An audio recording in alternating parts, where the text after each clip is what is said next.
ایک سوال میں نے اٹھایا تھا، دوبارہ آپ کے پروگرام میں اٹھا دیتا ہوں. کیا اللہ رب العالمین کبھی ہمیں کسی فاسق و فاجر کی اطاعت کا حکم دے سکتا ہے؟ کیا ہم اللہ کے لیے یہ گمان کر سکتے ہیں؟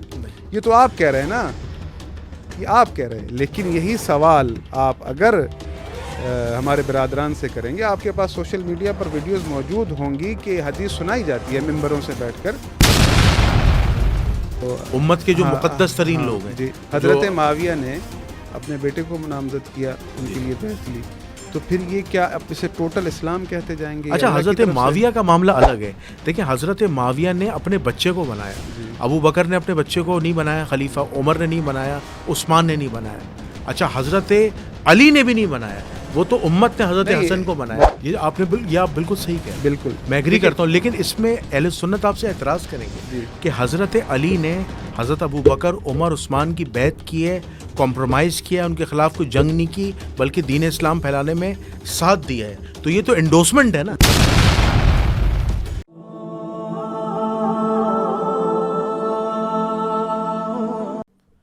نحمده ونصلي ونسلم على رسوله الكريم، اما بعد، فاعوذ بالله من الشيطان الرجيم، بسم الله الرحمن الرحيم. اللهم صل على محمد وعلى آل محمد، ولا حول ولا قوة الا بالله العلی العظیم. ناظرین سامعین، آپ کا میزبان جنید الرحمن حاضر خدمت ہے.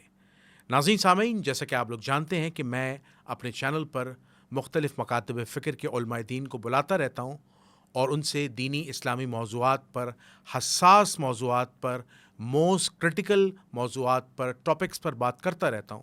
اور میرا مقصد عوام الناس کے اندر اویئرنیس پیدا کرنا ہے، جستجو پیدا کرنا ہے کہ وہ تاریخ اسلام کے متعلق کا ان کے اندر شغف پیدا ہو اور وہ تحقیق کریں اور حق کو تلاش کریں. یہ ہمارے چینل جنید رحمان آفیشیل کا ہمیشہ سے موٹو رہا ہے. تو اسی سلسلے کو آگے بڑھاتے ہوئے میں نے آج ایک نامور شیعہ عالم دین کو دعوت دی ہے جو کسی تعریف کے محتاج نہیں ہے. سوشل میڈیا کے مختلف بڑے بڑے چینلز کی وہ زینت بنتے آئے ہیں. میں نام لیے بغیر نہیں رہوں گا. علامہ حافظ سجاد زہرائی صاحب، السلام علیکم. وعلیکم السلام ورحمۃ قبلہ، اللہ. آپ خیریت سے ہیں؟ الحمدللہ. قبلہ، آپ کو ویلکم ہے اپنے پروگرام کے اندر، اپنی پوڈ کاسٹ کے اندر، کہ آپ نے اپنا قیمتی وقت نکالا اور ہمارے ساتھ آج آپ پروگرام کر رہے ہیں جنید رحمان آفیشیل پہ. تو قبلہ، ٹاپک وہی ہے ہمیشہ کی طرح جس میں ہمیشہ فوکس کرتا ہوں، قرآن و اہل بیت.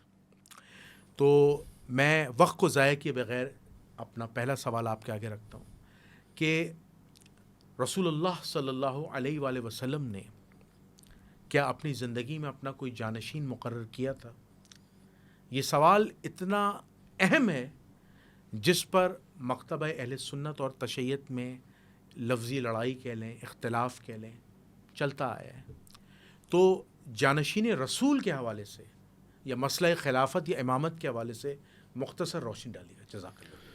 بسم اللہ الرحمن الرحیم. الحمدللہ رب العالمین والصلاة والسلام علی سید المرسلین وآلہ الطیبین الطاہرین المعصومین المظلومین. بہت شکریہ آپ کا جنید بھائی، آپ نے اس قابل سمجھا مجھے کہ یہاں بلایا. مولا آپ کو سلامت رکھے. جہاں تک آپ نے جو سوال کیا ہے، مختلف اوقات میں انہی پروگرامز میں یہ تمام تر باتیں میں کلیئر کر چکا ہوں.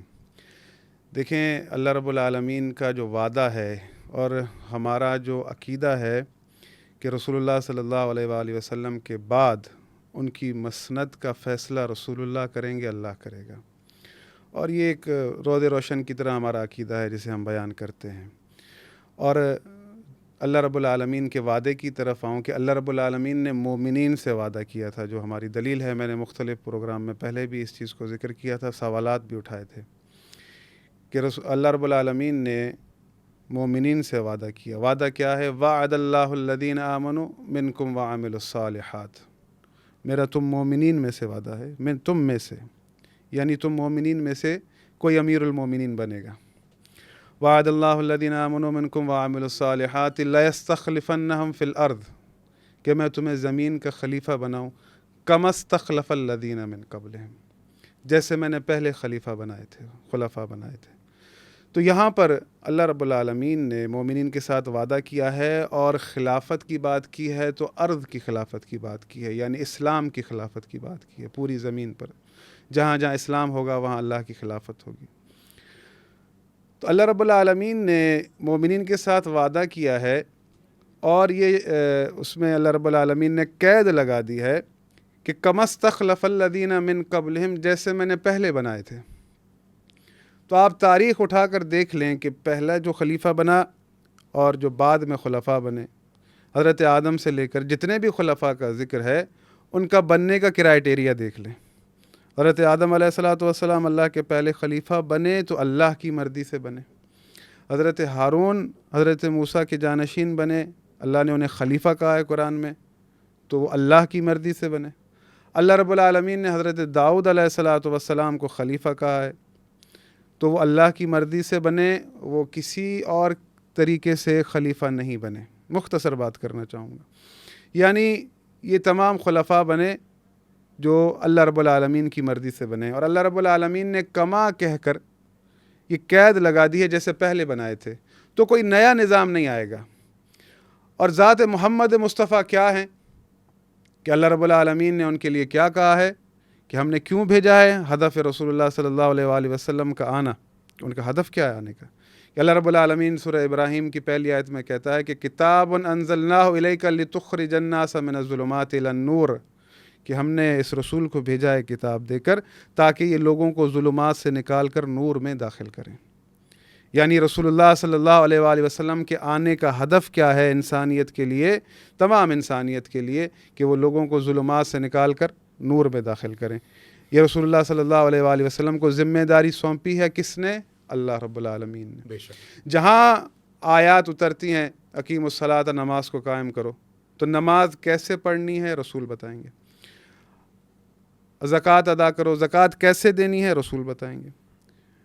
حج کرو، حج کیسے کرنا ہے رسول اللہ بتائیں گے۔ تمام تر وضاحتیں کون دے گا؟ اللہ کے رسول دیں گے۔ تو جہاں آیت اتر رہی ہے اطیعوا اللہ واطیعوا الرسول واولی الامر منکم، تو یہاں پر بھی اولی الامر کون ہے، اس کی وضاحت رسول اللہ صلی اللہ علیہ وآلہ وسلم فرمائیں گے۔ ایک سوال میں نے اٹھایا تھا، دوبارہ آپ کے پروگرام میں اٹھا دیتا ہوں، کیا اللہ رب العالمین کبھی ہمیں کسی فاسق و فاجر کی اطاعت کا حکم دے سکتا ہے؟ کیا ہم اللہ کے لیے یہ گمان کر سکتے ہیں؟ نہیں۔ یہ تو آپ کہہ رہے ہیں نا، یہ آپ کہہ رہے ہیں، لیکن یہی سوال آپ اگر ہمارے برادران سے کریں گے، آپ کے پاس سوشل میڈیا پر ویڈیوز موجود ہوں گی کہ حدیث سنائی جاتی ہے ممبروں سے بیٹھ کر۔ ایک ہمارے یعنی شہر کے مشہور نام ہیں ان کی طرف سے کہ جو ظالم فاسق فاجر آپ پر مسلط ہو جائے اس کی اطاعت اللہ نے واجب کی ہے، ان کا بیان موجود ہے۔ ہم اس چیز کو نہیں مانتے، واضح کلیئر بات ہے کہ اللہ رب العالمین رسول اللہ صلی اللہ علیہ وآلہ وسلم وہ ہیں کہ وما ارسلناک الا رحمۃ للعالمین، عالمین کے لیے رحمت ہیں۔ رسول اللہ لوگوں کو ظلمات سے نکال کر نور میں داخل کرنے آئے ہیں۔ تو رسول اللہ حضرت آدم سے لے کر حضرت عیسیٰ تک کے وارث ہیں، ان کی ساری تگ و دو، ان کا دین پہنچانا، ان کا مشقتیں جو انہوں نے کاٹیں، زحمات انہوں نے جو بھی اٹھائیں، یہ سب کچھ رسول اللہ صلی اللہ علیہ وآلہ وسلم نے کیا، جنگیں کی، ہمیں دین اسلام دیا۔ کیا رسول اللہ صلی اللہ علیہ وآلہ وسلم کا یہ دین اسلام لانا، اس کا ہدف یہ تھا کہ رسول اللہ ہم سے یہ کہہ کر جائیں کہ جو ظالم فاسق فاجر تم پر مسلط ہو جائے اس کی اطاعت اللہ نے واجب کی ہے، اس کی اطاعت کرنی ہے، اس کے خلاف خروج نہیں کرنا۔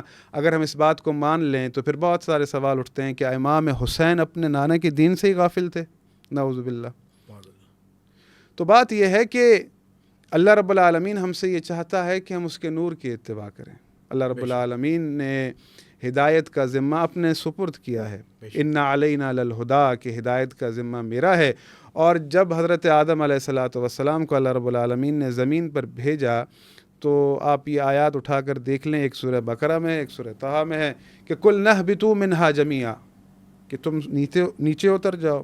فَإِمَّا يَأْتِيَنَّكُم مِّنِّي هُدًى، تمام انسانیت سے خطاب ہے، فَإِمَّا يَأْتِيَنَّكُم مِّنِّي هُدًى، کہ جب تمہارے پاس میری طرف سے ہدایت آ جائے، فَمَنِ اتَّبَعَ هُدَايَا، جس نے بھی میری بھیجی ہوئی ہدایت کی اتباع کی، فَلَا خَوْفٌ عَلَيْهِمْ وَلَا هُمْ يَحْزَنُونَ، بے شک، یعنی پھر نہ ہی اسے کوئی خوف ہوگا، نہ ہی وہ کسی غم میں مبتلا ہوگا۔ بے شک، یعنی اللہ رب العالمین نے تمام انسانیت سے خطاب کیا کہ اگر میری بھیجی ہوئی ہدایت کی اتباع میں رہو گے تو نہ کسی خوف میں مبتلا ہوگے، نہ کسی رنج میں مبتلا ہوگے، تو قیامت تک کے لوگوں کے لیے ہدایت کی ضرورت ہے۔ بے شک، اور اللہ رب العالمین ہر زمانے میں ایک ہادی رکھتا ہے کہ جو لوگوں کو ہدایت کرے، اور اللہ رب العالمین کبھی اپنی سنت کو نہیں بدلتا۔ سنت اللہ التی قد خلت من قبل فلن تجد لسنت اللہ تبدیلا۔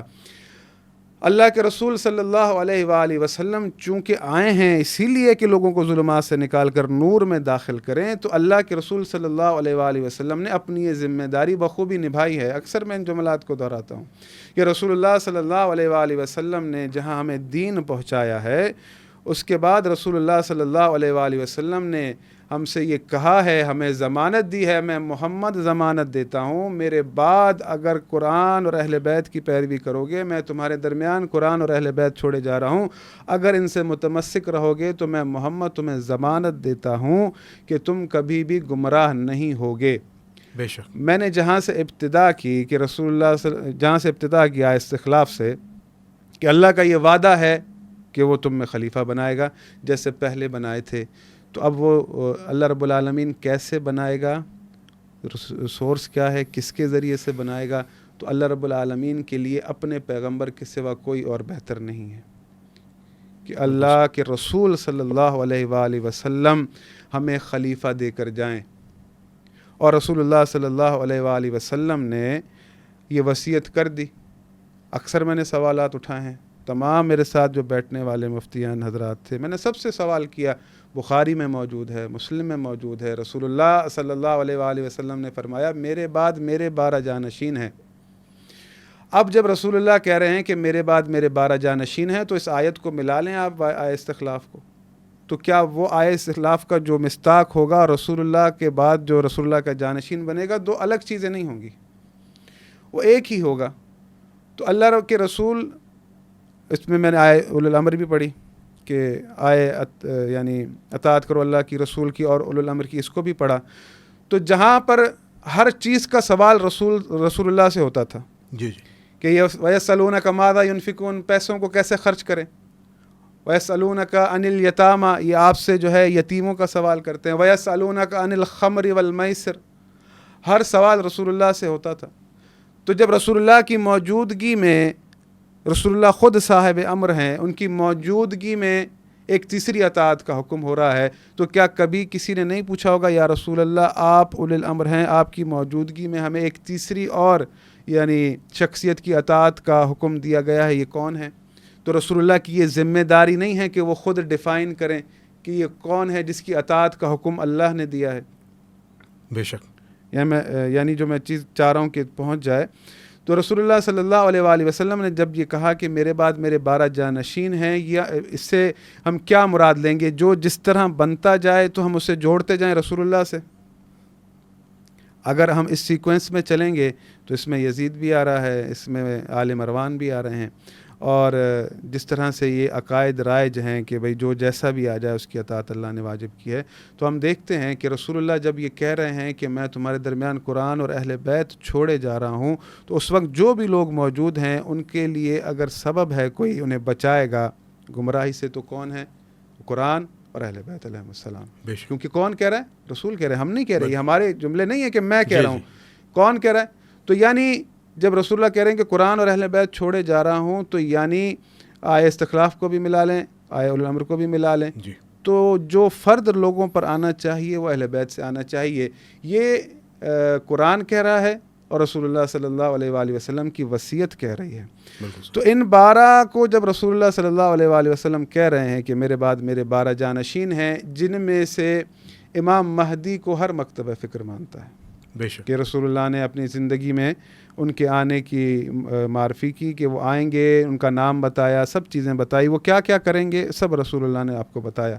یعنی اب جب رسول اللہ صلی اللہ علیہ وآلہ وسلم امام مہدی کے آنے کا بتا رہے ہیں کہ یعنی ہم اس زمانے کے لوگوں کی فکر ہے رسول اللہ کو کہ ان کو پتہ ہونا چاہیے کہ اللہ کی طرف سے ان پر کون حجت ہے، ان کو ہماری اتنی فکر ہے، تو یہ کیسے ممکن ہے کہ ان کو اپنے فوراً بات کی فکر نہ ہو اور رسول اللہ صلی اللہ علیہ وآلہ وسلم وصیت نہ کریں؟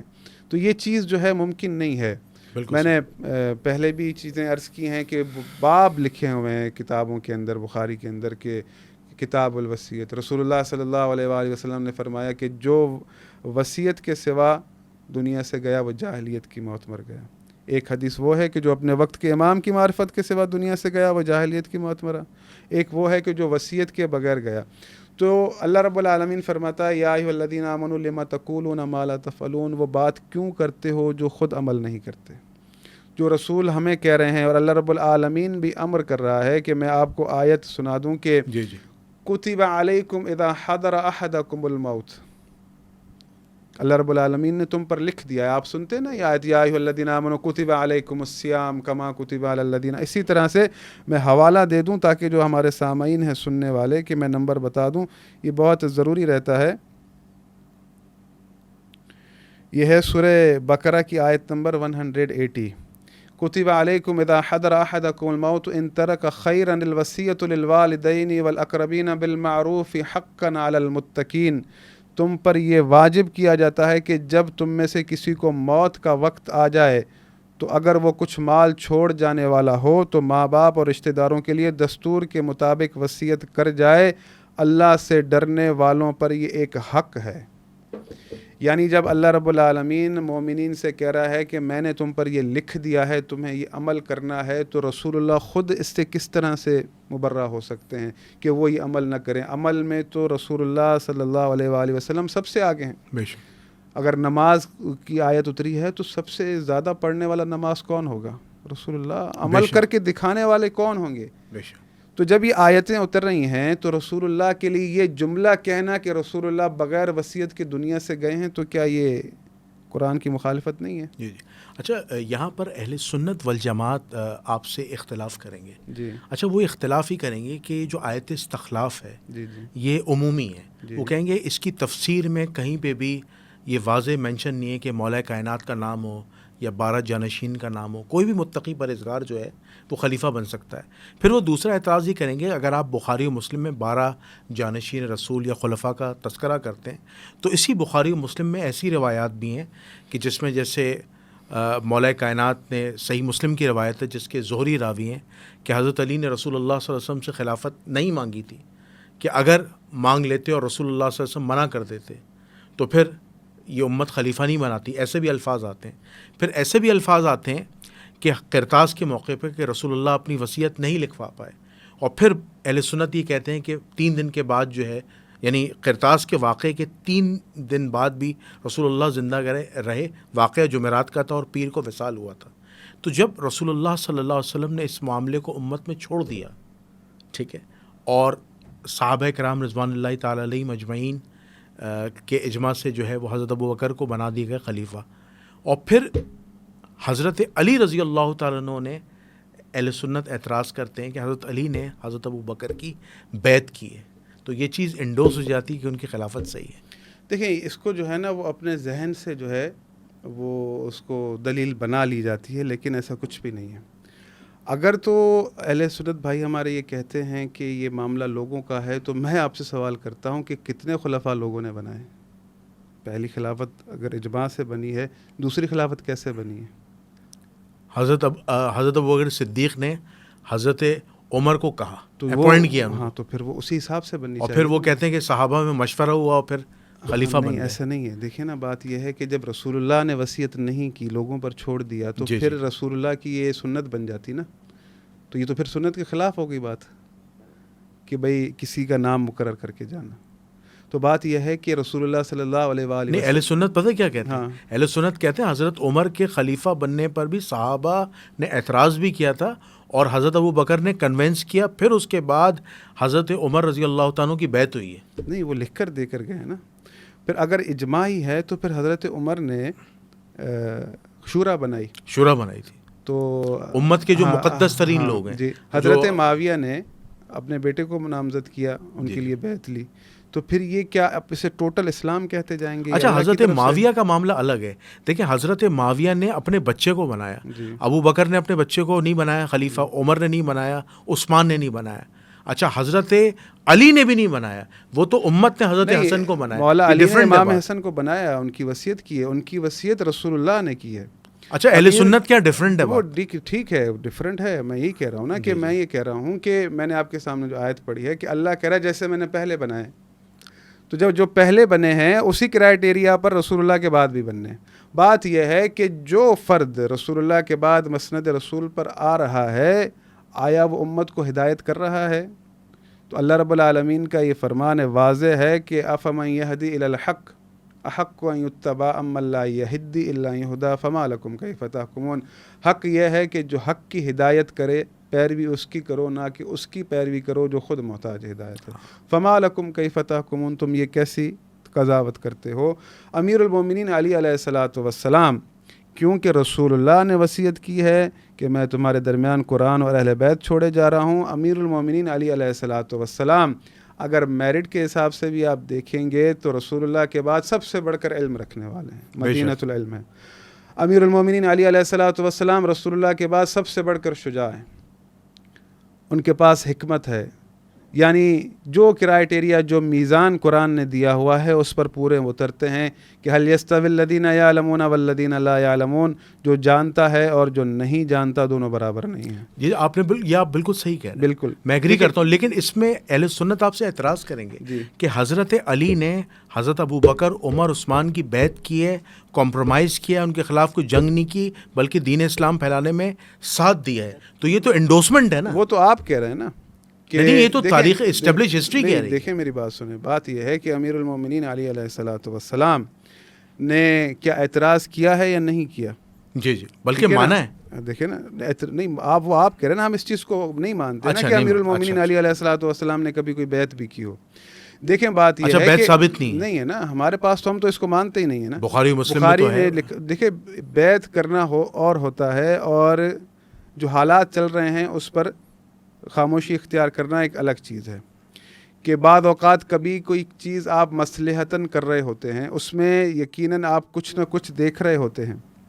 کہ بہت ساری مثالیں ہیں کہ حضرت ہارون اللہ کے خلیفہ تھے، حضرت موسیٰ انہیں اپنی قوم میں چھوڑ کر گئے تھے، لیکن انہوں نے حضرت ہارون کو چھوڑ دیا، بلکہ سامری کے کہنے پر کیا امت ایک دوسری طرف چلی گئی اور بچڑے کو معبود بنا لیا. تو حضرت ہارون موجود تھے، انہوں نے نہ تلوار اٹھائی، نہ انہوں نے کوئی ایسا عمل کیا، بلکہ کیا کہا کہ میں ان کا جو اللہ رب العالمین نے جواب قرآن میں بیان کیا ہے کہ انی خشیت ان تقول فرقت بین بنی اسرائیل ولم ترقب قولی، میں اس بات سے ڈر گیا کہ بنی اسرائیل میں تفرقہ نہ ہو جائے. امیر المومنین کی وصیت رسول اللہ نے کی تھی، اور امیر المومنین رسول اللہ کی بات لوگوں کو یاد دلواتے تھے. یہ نہیں کہتے تھے کہ تم نے مجھے کیوں نہیں بنایا، وہ کہتے تھے آپ کو اللہ کے رسول نے کیا کہا ہے. بات یہ ہے کہ تو صحابہ پھر منکر کیوں ہو گئے؟ لاکھوں صحابہ نے ابو بکر صدیق کی بیعت کی ہے. نہیں، وہ بیعت عامہ جو ہے، ہاں بالکل وہ ٹھیک منکر ہے. تو وہ حدیث ثقلین کے خلاف کیسے ہو گئے؟ ایون سعد ابن عبادہ رضی اللہ تعالیٰ عنہ نے کہا کہ مجھے خلیفہ ہونا چاہیے. آپ یہی تو میں چیز کہہ رہا ہوں، اتنی گڑبڑ کیسے ہو گئی؟ آپ جواب دیں گے نا، اس سوال کا جواب شیعہ قوم نہیں دے گی. نہیں تو وہ کہتے ہیں ہم حدیث ثقلین کا مطلب یہ دیتے ہیں کہ قرآن و اہل بیت سے مراد صرف حسن سلوک تھا، اور یہ بات حضرت علی جانتے تھے. اچھا، اس سے مراد حسن سلوک تھا. قرآن یعنی قرآن اور اہل بیت کے ساتھ زیادتی نہ کرنا، ظلم نہ کرنا، بلکہ ان سے دین لینا، اور کسی بھی معاملے میں ان کے ساتھ ظلم و زیادتی نہ کرنا، یہ حصے مراد لیتے. تو آپ نے کتنا دین لیا ان سے؟ آپ نے مولا علی سے کتنا دین لیا ہے؟ آپ نے بھی اہل سنت والجماعت کے کتنا دین لیا ہے؟ اہل سنت والجماعت کے محقق ہیں علامہ طاہر القادری صاحب، انہوں نے کہا ہے کہ ہم نے 14,500 احادیث لیے ہیں مولا کائنات علی ابن ابی طالب علیہ السلام سے. وہ ساری کتابوں میں درج ہے. دیکھیں بات سنیں، آپ جس طرح سے وہ چیز کو بیان کر رہے ہیں نا مثال کے طور پر، تو اگر حکومت کی بات ہے تو وہاں پر پہلے خلیفہ حضرت ابو بکر ہیں، لیکن اگر فقہ کی بات ہے تو آپ فقہ میں حضرت ابو بکر کے مقلد نہیں ہیں، پھر آپ امام ابو حنیفہ کے ہیں. وہاں پر آپ کا بالکل کرائٹیریا چینج ہو جاتا ہے. یعنی ہمارا یہ کانسیپٹ ہے کہ خلیفہ وہ ہو جو آپ کو دین بھی دے، آپ کو فقہ بھی دے، آپ کو رسول اللہ کی تمام تر باتیں بتائے. یعنی وہ رسول اللہ کے علم کا وارث ہونا چاہیے. ہمارا یہ کانسیپٹ ہے، کلیئر کانسیپٹ ہے کہ اللہ رب العالمین نے جس طرح گزشتہ قوموں کے اندر کتابیں بھیجی، پھر یہ کہا کہ ثم اورثنا الکتاب الذین اصطفینا من عبادنا، کہ ان میں سے ہم نے اپنے چنیدہ بندوں کو کتاب کے وارث قرار دیے۔ ہمارا یہ کلیئر کانسیپٹ ہے کہ جب قرآن اور اہل بیت ساتھ ہیں تو قرآن جو ہے ہمیں اللہ کی طرف سے آئین ملا ہے، اس پر عمل اہل بیت کروائیں گے۔ یہ تب ممکن ہے کہ جب ان کو آپ حاکمیت دیں گے۔ اب یہاں پر جو یہ آیت ہے کہ وَنَزَّلْنَا عَلَيْكَ الْكِتَابَ تِبْيَانًا لِكُلِّ شَيْءٍ، کہ اے محمد ہم نے آپ پر جو کتاب نازل کی ہے اس میں ہر چیز کا مفصل بیان ہے۔ بے شک۔ تو جہاں یہی سوال ہم اٹھاتے ہیں کہ جہاں اللہ رب العالمین نے گزشتہ کتابوں کے وارثین قرار دیے کہ ایک نبی کتاب لے کر آتا تھا، دوسرا نبی وارث بن کر آتا تھا، ان کے اوصیاء بنتے تھے، یہ اللہ کی سنت رہی ہے، تو یہ قرآن جسے قیامت تک باقی رہنا ہے، اس کا وارث کون ہے؟ اس کا وارث کہاں ہے؟ اس کا وارث کیا رسول اللہ نے ٹھہرایا ہے؟ اگر رسول اللہ نے اس کا وارث ٹھہرایا ہے تو وہ اہل بیت کو ٹھہرایا ہے۔ اگر آپ اجازت دیں تو اہل سنت کا ایک اعتراض ڈسکس کرتا ہوں۔ اہل سنت یہ کہتے ہیں کہ جب اہل تشیع اہل سنت پہ الزام لگاتے ہیں کہ خلفۂ راشدین والمہدیین ابو بکر عمر عثمان ان کے خلافت کی سلیکشن کے معیار میں فرق ہے، ٹھیک ہے، کہ ابو بکر کی سلیکشن میں فرق ہے، ابو بکر نے عمر کو بنایا، حضرت عمر نے 6 رکنی کمیٹی بنائی، ٹھیک ہے، پھر حضرت عثمان کو خلیفہ بنایا، پھر اس کے بعد تمام مسلمانوں کے اجماع سے مولا کائنات بنے، اور پھر بقول آپ نے کہا کہ انہوں نے حضرت حسن کو اپوائنٹ کیا، حضرت حسن خلیفہ بنے، جو آپ کے یہاں سیریز ثابت ہے۔ تو انہوں نے پھر اہل سنت آپ پہ اعتراض کرتے ہیں۔ اسی طرح ڈفرینٹ معیار ائمہ اہل بیت نے بھی ہیں۔ کیسے؟ امام علی علیہ السلام نے کمپرومائز کرتے ہوئے ابو بکر عمر عثمان کی خلافت کو مانا، تسلیم کیا اور ان کا ساتھ دیا دین اسلام کو پھیلانے میں۔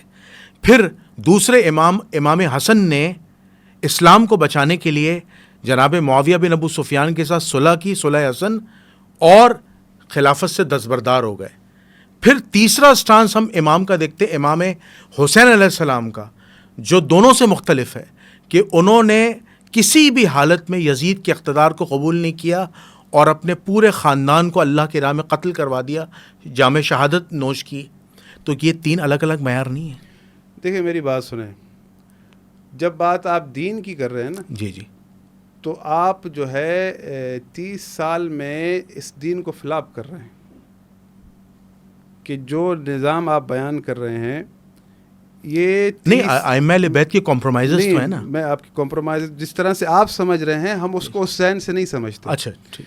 بات یہ ہے کہ کمپرومائزز یہ ہوتا ہے کہ بھائی میں اس نظام کو قبول کر رہا ہوں۔ نظام کو قبول کرنا الگ چیز ہے اور خاموشی اختیار کرنا الگ چیز ہے۔ آپ کسی ملک میں رہ رہے ہوتے ہیں تو جو آپ کے مزاج کے مطابق نہیں ہے، آپ کے دین کے مطابق نہیں ہے، لیکن آپ وہاں رہ رہے ہوتے ہیں، اس کا مقصد یہ نہیں ہے کہ آپ ان کے دین کے ساتھ کمپرومائز کر رہے ہیں، آپ اپنے دین پر چل رہے ہوتے ہیں۔ بات یہ ہے کہ امیر المومنین علی علیہ الصلاۃ والسلام وہ شخصیت ہیں کہ جو حق کی ہدایت کرتے ہیں، بے شک، اور رسول اللہ صلی اللہ علیہ وآلہ وسلم نے غدیر کے دن انہیں اپوائنٹ کیا ہے۔ بے شک، اللہ رب العالمین نے رسول اللہ صلی اللہ علیہ وآلہ وسلم کو آخری نبی قرار دیا ہے، انبیاء کے سلسلے کو تمام کیا ہے، تو وہاں پر اللہ رب العالمین نے آیت اتاری ہے۔ وہ آیت کیا ہے کہ ما کان محمد ابا احد من رجالکم ولکن رسول اللہ وخاتم النبیین، کہ ہم نے یہ محمد تم مردوں میں سے کسی کے والد نہیں ہیں مگر آخری نبی ہیں۔ نبوت کو تمام کر دی، یعنی مہر لگ چکی کہ اب کوئی نبی بن کر نہیں آئے گا، لیکن ایک عہد اللہ رب العالمین نے حضرت ابراہیم سے کیا ہے کہ پہلا امام جب بنایا، آپ نے سنا ہے آیت کہ قال انی جاعلک للناس اماما، کہ ابراہیم ہم نے تمہیں انسانوں کا امام بنایا، تو انہوں نے دعا مانگی، قال ومن ذریتی، اے میرے رب میری ذریت میں اسے رکھ۔ تو اللہ رب العالمین نے جواب دیا کہ لا ینال عہد الظالمین، میرا کسی ظالم کے ساتھ امامت کا عہد نہیں ہے کہ میں کسی ظالم کو امام بناؤں گا۔ اول چیز یہ سمجھ لیں پہلے۔ اب اللہ رب العالمین نے امامت کا سلسلہ شروع کیا، پورے قرآن کے اندر آپ مجھے دکھا دیں کہ اللہ رب العالمین نے یہ کہا ہو کہ میں نے امامت کو تمام کر دیا، دکھا دے، کوئی دکھا دے ہمیں کہ اللہ رب العالمین نے یہ کہا ہو کہ میں نے سلسلہ ہدایت کو تمام کر دیا۔ ہم بات کر رہے ہیں ہادی کی، اللہ رب العالمین کی طرف سے مقرر کردہ کہ جسے اللہ گزشتہ طریقے سے بنائے گا. وہ ہادی اور خلیفہ دو ڈفرینٹ چیزیں نہیں ہیں. میں چاہ رہا ہوں کہ آپ میری بات سمجھیں. جی جی جی جی. تو اللہ رب العالمین نے کہیں پر کوئی آیت نہیں اتاری کہ ہم نے امامت کو تمام کر دیا، بلکہ اللہ رب العالمین اب ایک نیا باب کھول رہا ہے. وہ نیا باب کیا ہے سمجھیے گا اس کو، کہ اپنے ساتھ یعنی رکھ رہا ہے کہ انما ولیکم اللہ، میں تمہارا ولی ہوں، ورسولہ، اور رسول ولی ہے، والذین آمنوا الذین یقیمون الصلاۃ ویؤتون الزکاۃ وہم راکعون. یہ اللہ اپوائنٹ کر رہا ہے کہ اور تمہارا وہ ولی ہے جو حالت رکوع میں زکوٰۃ دیتا ہے، نماز قائم کرتا ہے. آپ اٹھا کر دیکھ لیں کس کے لیے یہ آیت اتری ہے. اللہ رب العالمین خود ایک اپوائنٹمنٹ کر رہا ہے تیسری ولایت کی. جی جی. اپنی ولایت ساتھ ساتھ ہے، میری ولایت، میرے رسول کی ولایت اور اس کی ولایت. اب یہ تینوں کو اللہ رب العالمین نے ایک ہی کرائٹیریا میں رکھا. اب یہ تین چیزیں، اور اطیعوا اللہ و اطیعوا الرسول و اولو الامر منکم، یہ بھی تین چیزیں، یہ ایک ہی سلسلہ ہے. جی جی. کہ ہم جو چیز کہتے ہیں کہ اللہ رب العالمین نے اپنی ولایت کے ساتھ رکھا ہے، ہمارا جو کانسیپٹ ہے کہ مسند رسول صلی اللہ علیہ وآلہ وسلم کا وارث وہ بنے جو معصوم ہو. جی. اور یہ اللہ رب العالمین کی چاہت ہے، یہ ہمارا کوئی خیالی عقیدہ نہیں بنا ہوا کہ اللہ رب العالمین نے ہم پر اطاعت واجب کی ہے، اور جس کی وہ اطاعت واجب کرتا ہے وہ معصوم ہوتا ہے. جی. وہ نہیں چاہتا، جس کا جواب آپ خود دے چکے. پہلے ہی میں نے آپ سے پوچھا کہ بھائی اللہ کیا ہمیں کبھی کسی ایسے کی اطاعت کا حکم دے سکتا ہے کہ جو فاسق و فاجر ہو؟ اللہ سے تو ہر مسلمان اچھا گمان کرے گا. بالکل ایسا. اللہ سے نیگیٹو آپ کو نہیں کر سکتے. دوسری وہ بات شیطانی ہاں، یہاں پر ایک اور میں سوال آپ کے سامنے اٹھاتا ہوں. کیا اللہ کوئی ایسا عہدہ کہ جو سپیریئر عہدہ ہو کسی غیر معصوم کو دے سکتا ہے؟ وہ سپیریئر عہدہ کیا، یعنی سپیریئر سے مراد میں وہ نہیں. قرآن میں معصوم اور غیر معصوم تو کوئی لفظ ہی نہیں ہے. کیا چیز؟ یہ جو آپ ٹرمنالوجی یوز کر رہے ہیں قرآن میں، غیر معصوم، معصوم، وہاں تو متقی اور پرہیزگار ہے لفظ. بالکل ایسا ہی ہے. نبی معصوم ہوتا ہے، آپ مانتے ہیں اس بات کو؟ اگر نبی اچھا قرآن میں یہ لفظ نہیں ہے نا، یہ تو ہم اصطلاحی معنوں میں اپنے عقیدے میں لے رہے ہیں. جی جی. معصوم اور غیر معصوم کا جی قرآن میں تو نہیں ہے نا. نہیں، قرآن میں ہے نا. میں یہی تو آپ کو سمجھانا چاہ رہا ہوں.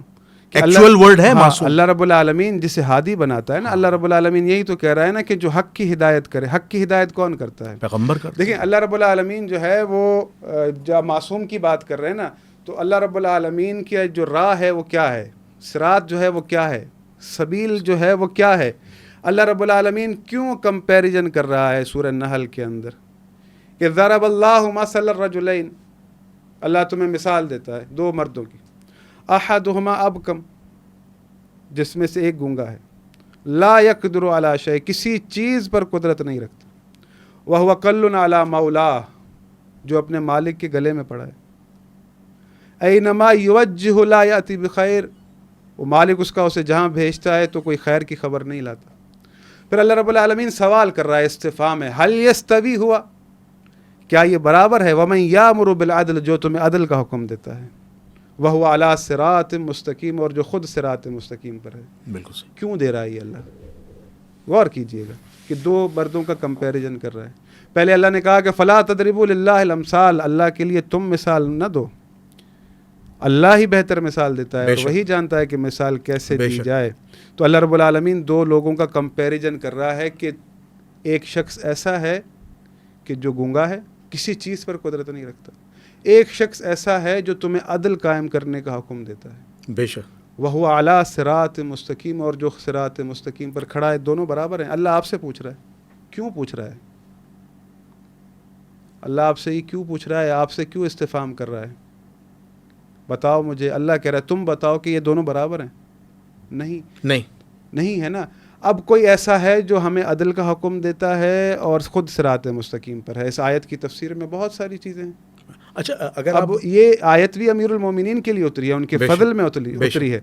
تو وہ شخصیت کہ جسے اللہ رب العالمین نے رسول کے علم کا وارث قرار دیا ہے خود قرآن کے اندر، جی جی، کہ ہم نے آپ کے پاس ایسی کتاب اتاری ہے، آپ کے اوپر ایسی کتاب اتاری ہے جس میں ہر چیز کا مفصل بیان ہے. تو قرآن کا ہر مفصل بیان رسول اللہ کے بعد کون جانتا تھا؟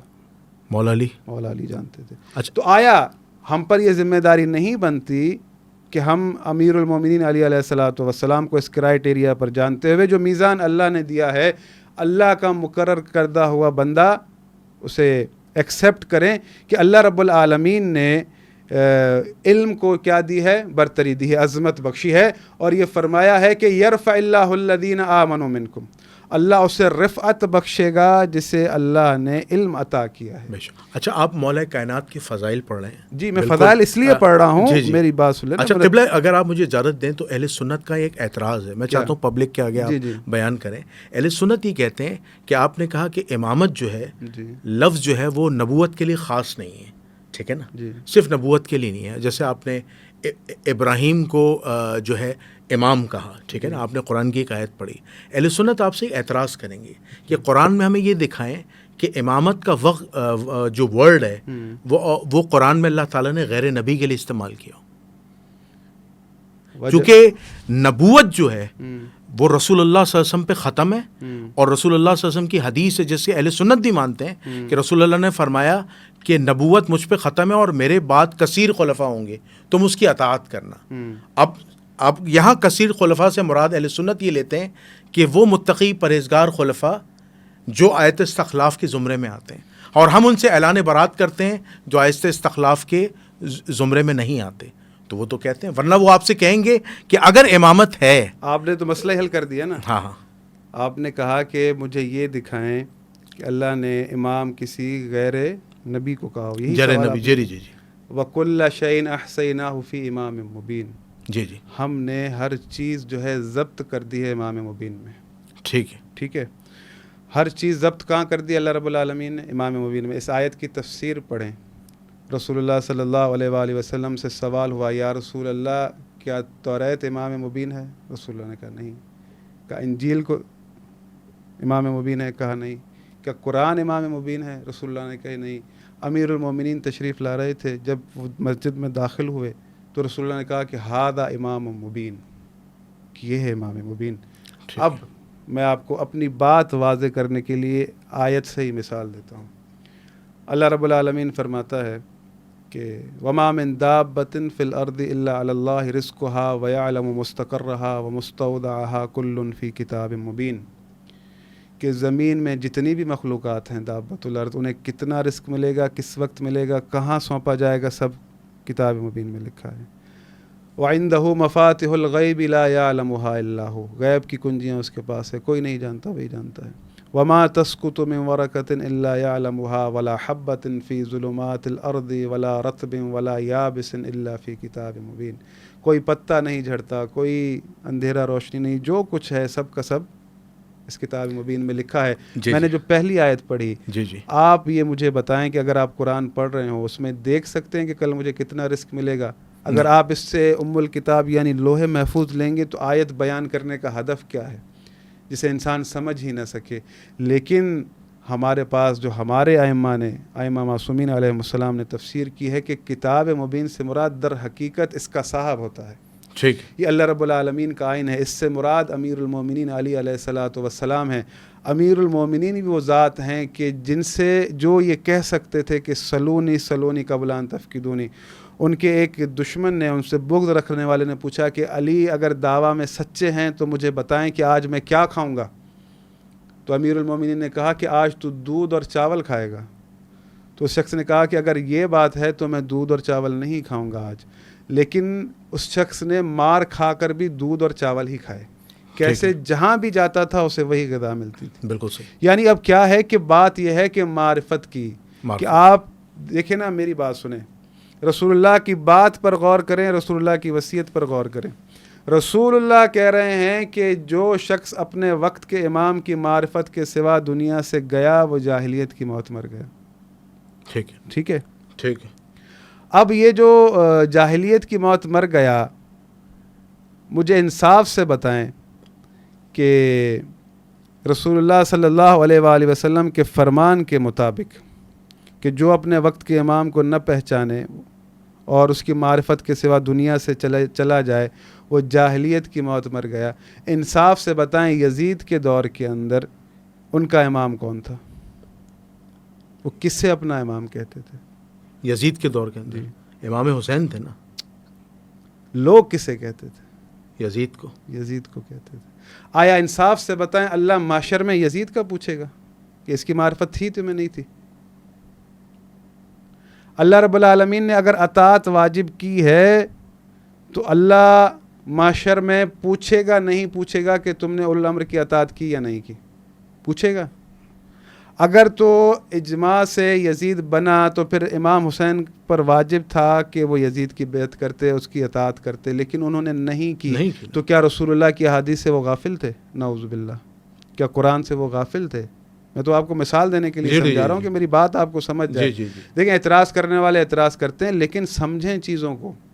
میں آپ سے یہی کہنا چاہ رہا ہوں کہ اللہ رب العالمین یہ فرما رہا ہے یا ایھا الذین آمنوا اتقوا اللہ وکونوا مع الصادقین، اے لوگوں جو ایمان لائے ہو اللہ سے ڈرو، سچوں کے ساتھ جڑ جاؤ.